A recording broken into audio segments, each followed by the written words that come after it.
Vítajte v magickom svete pod tmavým mesiacom, kde sa mágia rastlín stretáva s hviezdami. Nechajte sa očariť rytmom mesiaca, múdrosťou astrológie a spojte sa s matkou prírodou kdekoľvek, kde vás život zakorenil. Či už ste expat, alebo len zvedavá duša, ktorú priťahuje kúzlo prírody, ste na správnom mieste. Som Hana, certifikovaný psychológ jedenia, hypnoterapeut, majiteľka bylinkovej farmy v Provencálsku s názvom Moonetic a v tomto podcaste sa budeme rozprávať o mágii rastlín a sveta okolo nás, astrológii a sile mesiaca. No ak vraštíte nos pri pohľade na dekorácie vypchatých mačiek a vypladnutých tvári zombíkov v obchodoch, tak vás úplne chápem. Niektorí to s gíčom dohnali do dokonalosti.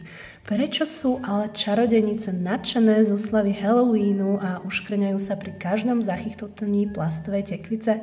No, odpoveď je jednoduchá. Je to ich nový rok. Čiže, podobne ako väčšina ľudí oslavuje Silvester bujarou zábavou, my oslavujeme Samhain.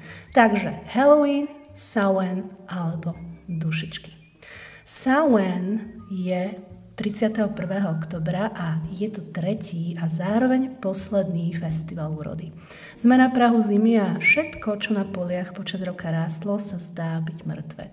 Je to obdobie temna, uzatvorenie sa do seba a rozjímania, kým opäť príde svetlo a nádej znovu zrodenia na sviatok Júl alebo Vianoc.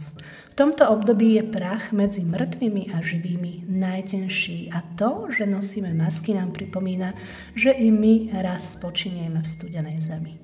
A aj keď sa vám oslava smrti môže zdať morbídna, pripomeňme si, že kary oslavy po pohrebe blízkych sú presne takouto oslavou.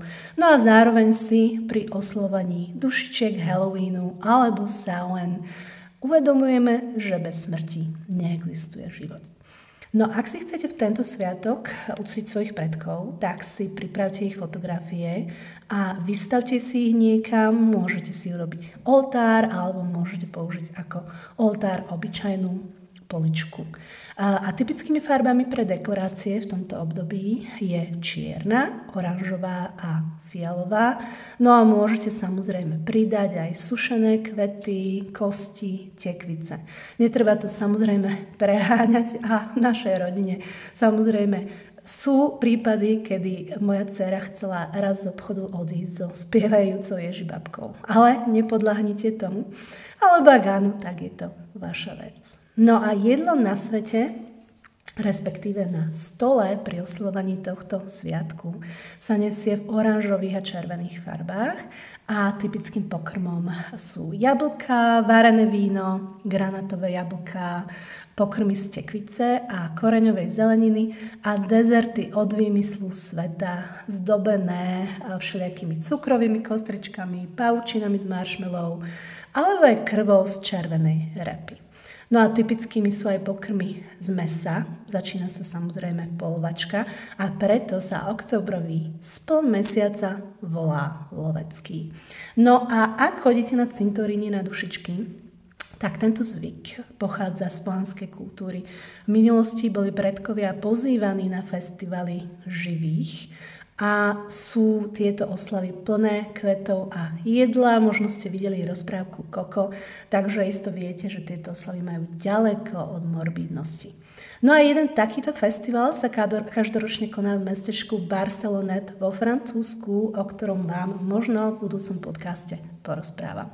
No a sviečky na hroboch symbolizujú zas ohne, ktoré sa počas stáročí pálili na privolanie návratu svetla.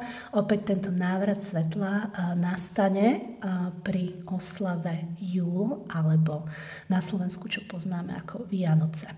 No a poďme sa pozrieť aj na škandinávsku mytológiu. Takže v škandinávskej mytológii je Hel bohyňou smrti a podsvetia a je zobrazovaná ako krásna deva z jednej a smrtka z druhej strany. Hel vlastne sprevádzala mŕtvych do podsvetia. Tí, čo zomreli v bitke, však išli do Odinovej Valhaly. A v keltskej mytológii bol Samhain začiatok, ako som spomínala, nového roka a oficiálny začiatok zimy. Bohyňa Kajach bola podobná smrtke, ktorú poznáme možno z filmu Perimbaba. Vedie vlkov a jelene po planinách počas tuhej zimy. No a bohyňa Morrigan je zas bohyňou vojny, smrti a osudu a Ceridwen bohyňou múdrosti, transformácie a znovuzrodenia. No a Gréci a Rimania oslavovali 2 sviatky mŕtvych, Ferálie vo februári a Lemúrie v máji a po príchode kresťanstva boli vlastne oba presnuté na november a nazvané Sviatok všetkých svätých. No a môžete osláviť aj uctievaním bohýň ako Perzepóna, Demeter, Hades alebo Hekate, pretože aj tí všetci sa spájajú s týmto obdobím. No a v Mexiku sa zase oslavuje Dia de los Muertos, ktorý pravdepodobne vychádza z tradície Aztékov. Čiže ak sa chystáte oslaviť Halloween, Sviatok všetkých svätých alebo Samhain, nezabudnite, že ku smrti patrí aj radosť zo znovuzrodenia. Takže vyrežte svietnik z tekvíc. Kedysi sa na tento účel používala repa. Na osvetlenie cesty pre zosnulých a zahrajte sa hru vyberania jablk ústami. Ak vraj potom ošupete jablko na jeden raz a hodíte šupu za seba, budete vedieť svoj osud. Takže určite to vyskúšajte. No a určite aj nezabudnite položiť obľúbené jedlo vašich predkov zvonka na okno a zaspomínajte si na nich. O chvíľu totiž opäť príde svetlo a nádej na júl, ako je tomu každý rok. Koleso roka sa točí ďalej.